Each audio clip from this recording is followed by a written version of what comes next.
नमस्कार। आज का प्रश्न है कि साधना किसी भी साधक की लगातार एक जैसी नहीं चलती है, ऐसा क्यों होता है। दूसरी बात, कर्मों का साधना में और जाना क्या होता है और इसका प्रभाव क्या होता है। तो जानकारी अति गोपनीय है, लास्ट तक बने रहें। किसी भी साधक की साधना लगातार एक जैसी नहीं चलती। जो साधक साधना कर रहे हैं उनको यह पता होगा कि साधना किसी भी साधक की, वह कोई भी साधक हो, किसी भी साधक की साधना एक जैसी हमेशा नहीं चलती है।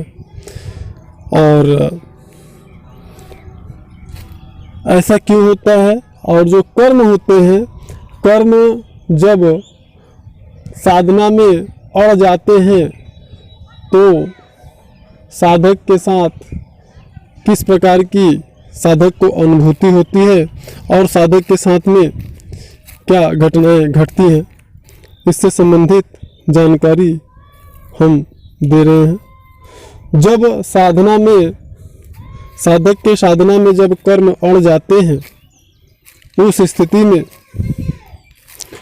साधक की जो साधना है वह बाधित होने लगती है।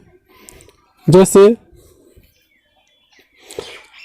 अनेक प्रकार की जो है समस्याएं पारिवारिक रूप से या सांसारिक रूप से आने लगती हैं, जिनसे अवरोध आता है। साधक का ध्यान कम लगता है या तो नहीं लगता। साधक जब ध्यान पर बैठता है, मंत्र जाप करता है, तो उसका मन एकाग्रचित नहीं होता है।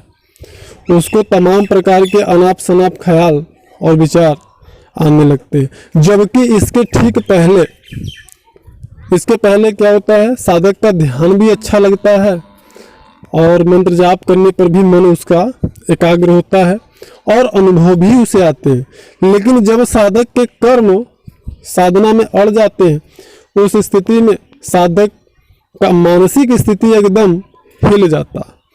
उसे ना तो उसका ध्यान लगता है। जैसे अगर देखा जाए एक छोटा सा उदाहरण में, किसी साधक का ध्यान अगर 1 घंटे का लग रहा है, बहुत ही अच्छा ध्यान लग रहा है, और उसके बाद अगर उसके कर्म निकलने लगते हैं। अब यहाँ पे कर्म निकलने से तात्पर्य यह है कि जैसे जब हम किसी कमरे की सफाई करते हैं तो उसमें से जो उसकी गंदगी होती है, उसके धूल होते हैं, वो बाहर आते हैं। तो जब सफाई करते हैं तो वो धूल क्या होते हैं, हमारे आँखों में, नाकों में, कानों में वो धूल जम जाते हैं, भर जाते हैं, तो हमें बहुत परेशानी होती है। तो ठीक इसी प्रकार जब हम साधना करते हैं तो हमारे चित्त पर स्थित जो कर्माशय हैं, जो कर्मों के संस्कार हैं, वो बाहर निकलते हैं। तो यह कर्म हमें भोगने पड़ते। इन कर्मों का कोई दूसरा रास्ता नहीं होता है। हर हाल में हमें इन कर्मों को भोगना ही होता है। अगर आपके सद्गुरु सामर्थशाली हैं, शक्तिशाली हैं, तो यह हो सकता है कि वह आपके कर्मों का नाश कुछ हद तक कर दे।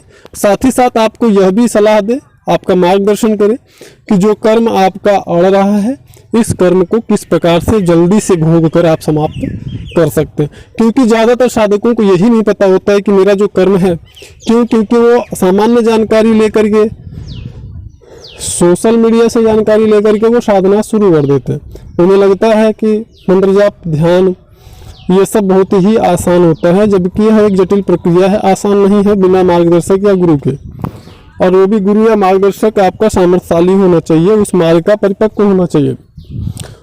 तो वह कर्म जो आपके होते हैं, वो गुरु या मार्गदर्शक आपको बताता है कि किस प्रकार से इस कर्म को आप भोग करके समाप्त कर सकते हैं, या फिर वह शक्तिपात करके इन कर्मों को आपके एकदम नीचे भेज सकता है और सात्विक जो कर्म आपके हैं उन कर्मों को वह ऊपर ला सकता है, ताकि आपकी साधना तीव्र गति से आगे बढ़े। तो इस प्रकार की जो चीज़ें हैं यह मार्गदर्शक कर सकता है। अब जबकि साधक की जो साधना है वह इसीलिए एक जैसी नहीं चलती है क्योंकि साधक के जो कर्म होते हैं, जब वो ध्यान करता है, मंत्र जाप करता है, तो उसके कर्माशय बाहर आते हैं, उसके चित्त की शुद्धि होती है। चित्त पर स्थित जो क्लेशात्मक कर्म है, जो अन्य कर्म है, वह बाहर आते हैं। तो इस प्रकार उस कर्मों की वजह से वह कर्म उसे साधना में बाधक होते हैं और उसकी साधना रुक जाती है और उसका ना तो ध्यान ठीक से लगता है और न तो मंत्र जाप में उसका मन एकाग्रचित होता है। तो यह प्रश्न का जवाब है। दूसरा, मार्गदर्शक या गुरु जो कर्म होते हैं, इन कर्मों को साधक को बताते हैं कि यह किस प्रकार नष्ट होंगे। अगर शक्तिपात करके उन कर्मों का नाश किया जा सकता है तो वह शक्तिपात करके उस कर्मों का नाश करते हैं। और जब उन कर्मों का नाश, यदि वह कर्म नष्ट करने के लायक है या उन कर्मों को नष्ट करने की योग्यता या सामर्थ्य मार्गदर्शक या गुरु में है, तो अगर वो ऐसा करते हैं तो साधक का पहले की भांति फिर से गहरा ध्यान लगना शुरू हो जाता है, मंत्र जाप में मन एकाग्रचित होना शुरू हो जाता है और साधना उसकी पहले की भांति तीव्र गति से चलने लगती है। तो इस प्रकार से गुरु या मार्गदर्शक कर्मों का नाश कर देते हैं। तो यह प्रभाव होता है कर्मों का साधक की साधना पे और यही कारण होता है कि साधकों की साधना सदैव एक जैसी नहीं होती। अब यहाँ पे ऐसे भी साधक हैं जिनके अंदर अगर दृढ़ता की कमी है, अगर उनका संकल्प शक्ति मजबूत नहीं है, तो बहुत सारे ऐसे साधकों को मैंने देखा है और ऐसा सत्य है कि कर्मों के क्लेशात्मक कर्मों को भोगते भोगते साधक साधना ही छोड़ देते हैं क्योंकि उनके अंदर इतनी सामर्थ्य, सहनशीलता नहीं होती है कि कर्मों को भोग करके वह कर्मों का नाश कर सके और अपनी साधना को आगे बढ़ा सके। तो इसलिए गुरु या मार्गदर्शक एक साधक का बहुत ही ज़्यादा सहयोग करते हैं उनके कर्मों को नाश करने में, उनके कर्मों को किस प्रकार के कर्म है और कैसे इनका वहन होगा, यह सारी चीज़ें। तो यह कर्मों के जो गुण रहस्य हैं, इनसे संबंधित बहुत सारी जानकारियाँ हम आने वाले वीडियोज़ में प्रकाशित करेंगे जिनका लाभ सभी को होगा। जानकारी अच्छी लगी तो शेयर करें।